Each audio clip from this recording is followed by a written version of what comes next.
Hello everybody! Magandang araw! Ito nga palang video na to ay kuha noong December. Naligo kami sa Naruan.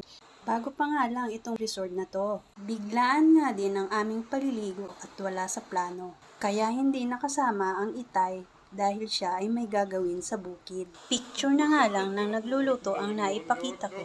Na-delete ko na yung mga videos. Medyo marami nga din kaming dalang pagkain. May karne na inihaw namin, may prutas at mga junk foods.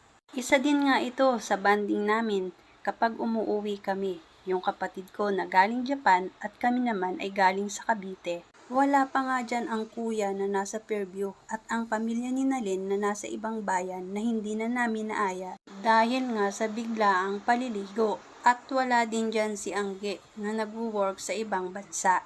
Timing nga ang pagpunta namin dito dahil hindi masyadong marami ang tao at hindi siksikan. Solo nga namin ang swimming pool na pangbata. Dahil nga hindi kami marunong lumangoy at takot kami sa malalim. Hanggang dito na lang. Thank you for watching.